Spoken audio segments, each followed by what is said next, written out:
this will be a second little thing. So we're going to talk about a technique called Gauss's law. We're still talking about electric fields, and we're still talking about electric fields and the like. But we're going to talk about a thing called Gauss's law, named after Gauss, a mathematician. And he invented, well, he didn't invent some terms, but he certainly used some terms. And the big term that he used that we might not be comfortable with is flux. A flux of arrows. If you have a whole bunch of arrows coming at you, the flux is the number of arrows. So you can have more flux, more arrows coming at you. So we represent electric field by arrows, so we can talk about how many arrows we have, a flux of arrows. And we'll talk about uniform fields, non-uniform fields. We'll talk about ways we can keep track. So here's the issue. I have a positive charge, I have a negative charge. We've not done the lab yet, but what happens is that, in my mind, is like having a mountain top and a little sinkhole. And I imagine drawing contour lines around here.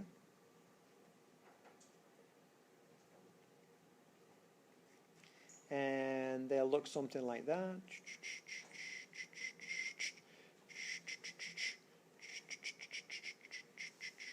Like that, yeah. Kind of makes sense. Yeah. Now, they're the contour lines. They're not the electric field lines. The electric field lines, I've got to do that. Got to do you.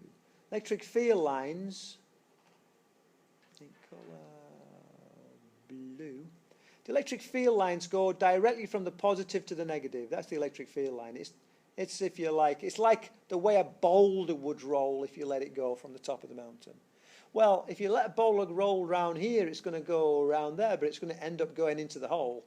If you ever played crazy golf, you know, it's kind of like, so these guys are going to kind of go out like that and go like that, and then go out like that and go like that, and then go out like that and go like that, and then go out like that and go like that, and so on. Some guys are going to go way down here, and there's going to be one that goes way around there, and there'll be some that go way around there. And this guy goes off to infinity and comes back from the other side of the universe and goes into there. That's in principle what it does, you know. Well, these are great, because where you get a lot of these arrows closely packed, there's a strong electric field. And where you get the arrows spread out, there's a weak electric field. So what Gauss basically did was he said, look, we have all these diagrams showing nice fields. Let's do math on them. Now you think, he's doing math on an imaginary arrow, on a very artificial concept, very analytical concept. And he's doing math on it. He's doing mathematics on a model. And it works great. So you can't get literal and say, but you know, what happens with, it's a way of thinking about something, but it works great. So let's begin. We've got to keep track of how many arrows we're dealing with. So we talk about the flux. And first thing, so the flux is this letter here. How do you pronounce that letter? Pardon? So, yes, on my tradition, I would call that phi. P-H-I, phi. And I never really thought much about it, and then I found a couple of students didn't know what it was, so I decided to start asking my classes, and then about a year ago, I asked my class, and everybody said phi, apart from this one guy at the back who said phi. So I turned to Nicholas and said, no, actually, it's phi. And he, being a nice, good Greek fella, said, thank you very much, like that. Didn't argue with me at all.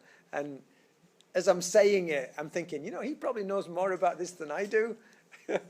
And so we had a chat, and it turns out that you can pronounce it, I guess both ways in the States are acceptable, but most people coming from like the British tradition will tend to call it phi. So don't be put off. It's either one's fine. But you know, many people call it phi rather than phi, but either one's fine. Greek letter, just get used to it. We're going to meet this again with magnetic fields. It's a really useful concept. So we have a phi, and then we have our electric field, E, and then we have an area. Because what's going on? Phi is the number of arrows, and the number of arrows depends upon how many arrows per square meter. Well, I decide that by my electric field. I use more arrows for a bigger electric field and fewer arrows for a smaller electric field. That's the way it works.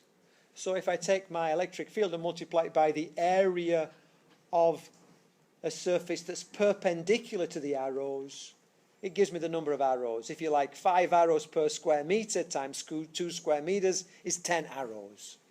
Yep. So that's basically what I'm doing. We say, imagine the surface that's perpendicular to the direction of the electric field arrow density, how many per square meter, is proportional to the magnitude of the electric field. The product of the magnitude of the electric field and the surface area, E times A, is equal to the electric flux. That's my number of arrows. The electric flux is proportional to the number of arrows, lines penetrating the surface. So it might not be equal in exactly 5 equals 5 when we get more complicated, but it's like, you know, it's going to proportion according to it. There's my visualization. That's great, but supposing I don't have my surface perpendicular to the electric field line. Supposing that for some reason I decide my card has to be at some slope to this. It gets complicated. Really, it's the electric field, which is the number of arrows per square meter, times this perpendicular area. But I'm not giving you that perpendicular area. I'm giving you this other area and some angle between the two. Frankly, it's a bit of a pain. What I've got to recognize is that this length is an adjacent to that angle, and that length is a hypotenuse to that angle. And so I have a little bit of a triangle that looks like that. And if I have an adjacent and a hypotenuse, I can say A over H is equal to the cosine of that angle. So I can say my adjacent is equal to H cosine that angle. We'd do that for vectors, wouldn't we? Yeah, components. Well, I'm not dealing with vector arrows, I'm dealing with areas now. So this is the area A, and this is the area H, but the principle works the same. So I can say my flux is equal to my electric field, which is the number of arrows per square meter, times this area that is perpendicular. It's that guy that is perpendicular, that's that guy. But I want to talk in terms of this area, which is that guy. So I say, oh, rather than putting down that, I'll put that. Rather than putting down that, I put that. So this becomes E times A cosine theta.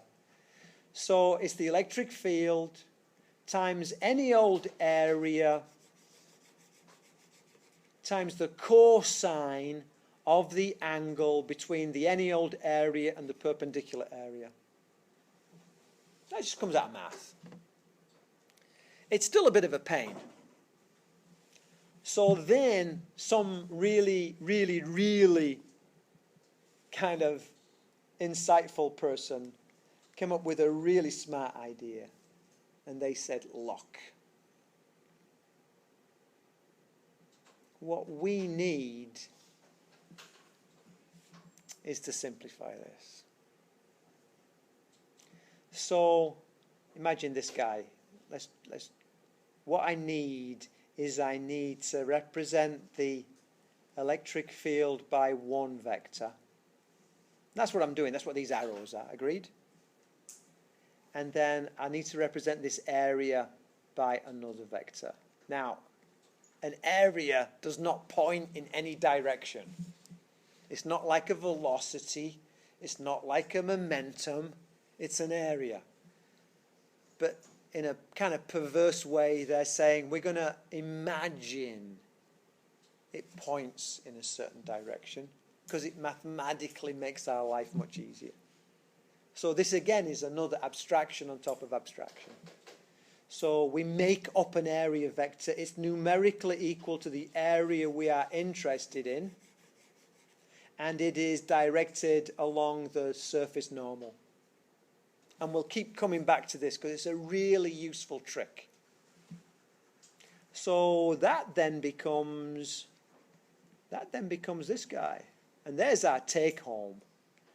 The electric flux is equal to the electric field dotted with the area vector. So I've got to know how to define the area vector, etc. But that's great. That makes life so much easier. Again, it's just a model of a model.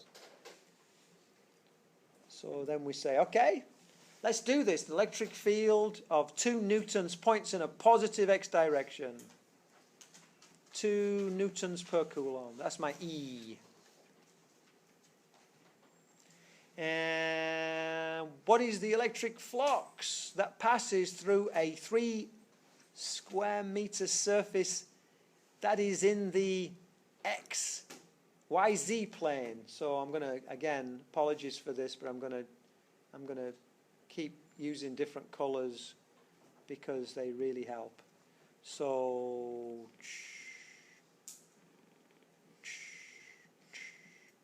x, y, z. And my area vector is in the yz plane.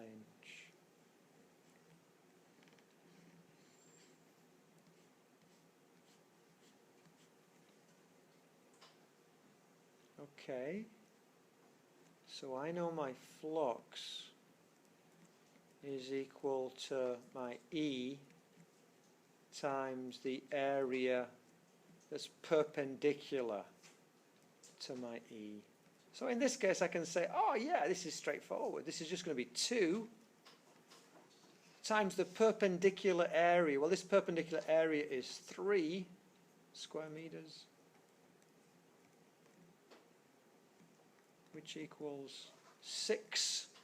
And the units would be newtons per coulomb times meters squared. So be that.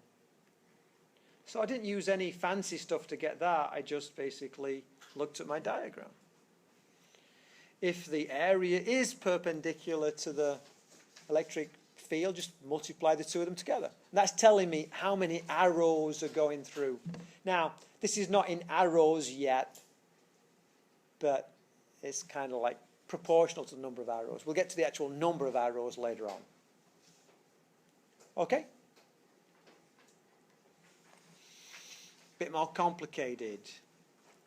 Electric field E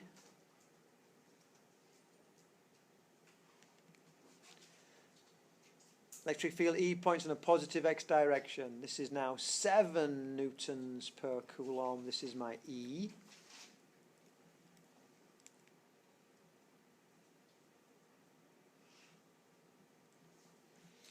And what is electric flux through a surface of 2 square meters if the normal to the surface is inclined at 70 degrees elevation above the positive x-axis while being in the xy plane? Oh my word.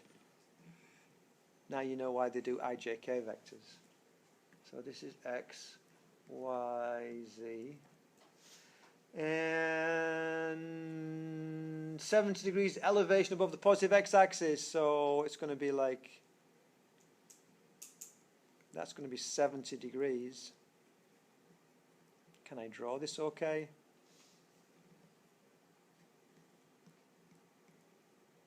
It's like that. Oh, no, I'm sorry, no. Stop, Bonaquisti. I'm misreading it. So let's go back.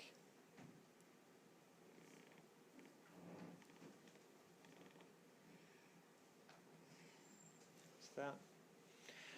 The surface normal is 70 degrees elevation above the positive x-axis. So whoosh, that is my area vector, and that's 70 degrees. What does my area looks like that? It's like some card. I drew it as a circle. I could have drawn it as a square, but it's perpendicular to it. There's my area vector. There's my area, but there's my area vector, and that's 70 degrees. And this is 2 meters. So then I'd say, well, hold on. This is going to be, my flux is going to be E dotted with A, which equals E, the magnitude of E, the magnitude of A, times the cosine of the angle between. Well, there's my 70 degrees again. So my flux is equal to the magnitude of E. What's the magnitude of my E? How big is my E? 7. How big is my A? 2. Times the cosine. What's the angle between these two guys? 70. Which equals 14 cosine 70. So what's my flux? Whatever that is. Anybody know what that is? 4.8.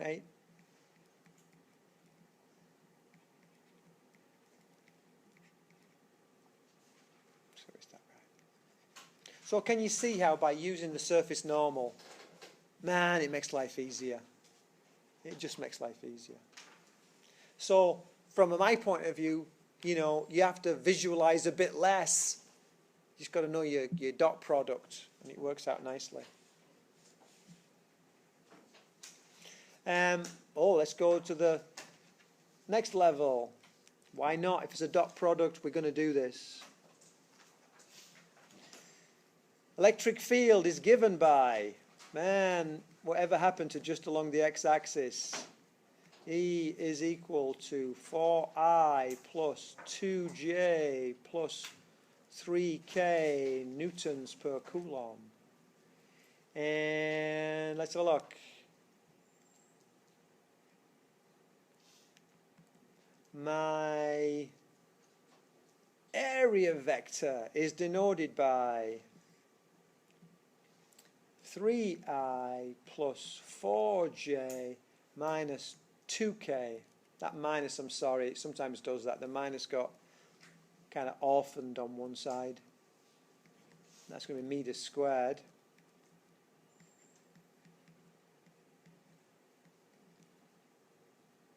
And it wants to know the flux. So I say flux, electric flux, is equal to E dot A, which equals E times A times the cosine of the angle between. Why do I write it down like that every time? Because I want to remember it.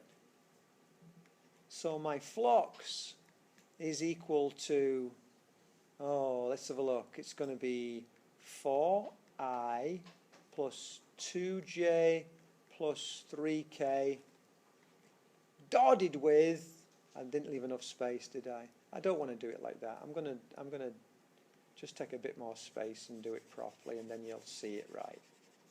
So I'm going to go down here. So my flux is equal to 4I plus 2J plus 3K dotted with 3I plus 4J minus 2K. Hopefully that's right. It looks right. And how do I do a dot product? Yeah, multiply similar coefficients, don't I? So that's going to be 4 times 3 is 12, plus 2 times 4 is 8, plus 3 times 2 is minus 6. So let's put those in brackets as well. So that equals 12, and 8 makes 20, minus 6, 14. And what will it be? Newtons per coulomb times meter squared. Yeah. B. And again, that represents the number of arrows. Question, yes, or comment? So why do you have the cosine theta?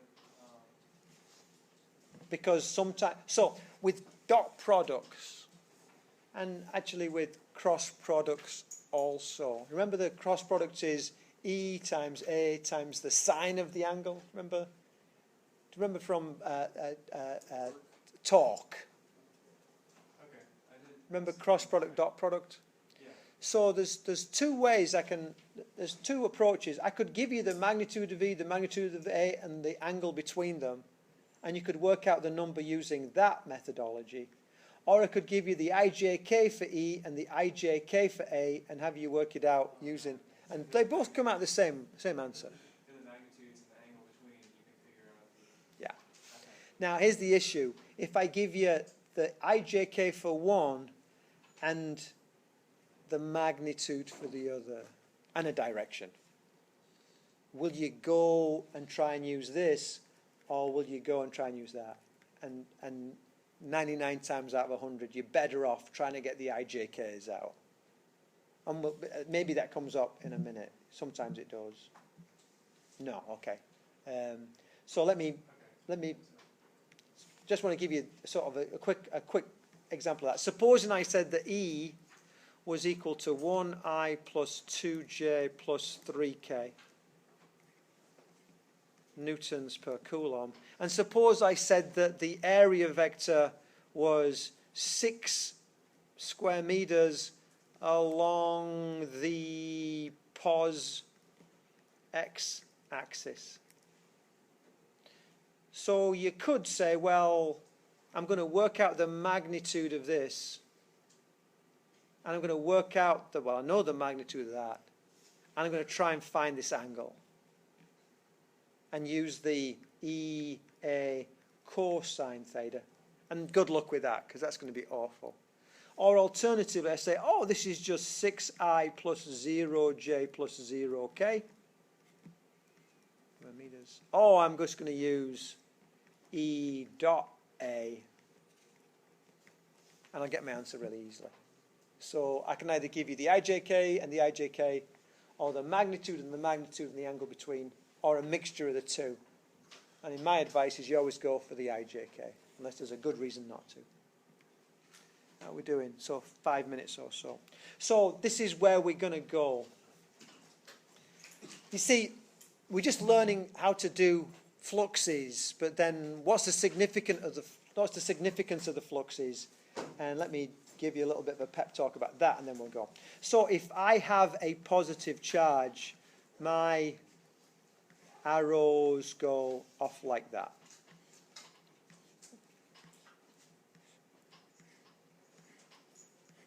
I've got to really do my arrowheads because they're important. If rather than taking a card, if I took, say, a cylinder, a cube of Gaussian surface, I can start asking myself, what is the net flux entering or leaving this Gaussian surface? And it turns out for something like this, that arrow's gone in, but the arrow's also left, and that arrow's gone in, and the arrow's also left. So the net flux on that equals 0. Because every arrow, you can see it, this arrow went in and it came out. This arrow went in and it came out. The only time there's not a net flux of 0 is if there happens to be a charge inside the little area, the little surface, the volume. Okay? And if there is a net positive charge inside, I will get a positive flux for positive charge inside. And if there's a negative charge inside, I'll get a negative flux, because arrows leave positive charges and they go towards negative charges. So it turns out negative flux for negative charge inside. Flux is 0 for no charge inside. So basically what I can do is I can set up some complicated situation, like supposing I have a shell of charge. Just a big shell of charge. And I can devise a Gaussian surface. And I can ask myself questions about the Gaussian surface and the shell of charge. And from that, I can determine, say, the electric field at a given point. So next time, we're going to do a derivation which shows us Gauss's law, which links an electric field with a whole bunch of charges and flux. And then we're going to use that expression for different geometries to find the electric field. So this is a very clever technique for finding the electric field in amongst or around or outside a whole bunch of charges. And I'm just going to click back, and as we're running out of time on this, I'm just going to click through some of these and kind of show you. So this is a Gaussian surface with the electric field going in one side, grazing the surface and going out, showing that we get positive, 0 and negative values. And then now we're developing Gauss's law. And now we're kind of looking at some charge relationships to the Gaussian surface, and different charge relationships to the Gaussian surface, and then different charge relationships to the Gaussian surface. And then we start doing some, what's the electric field do? What's the electric field do? What's the electric field due to this situation? So we apply this Gaussian law over and over again to different geometries of charge. By being very clever with symmetries, we can use this technique to find the value for the electric field at a point that we'd find very hard using other techniques. So that's where we're going.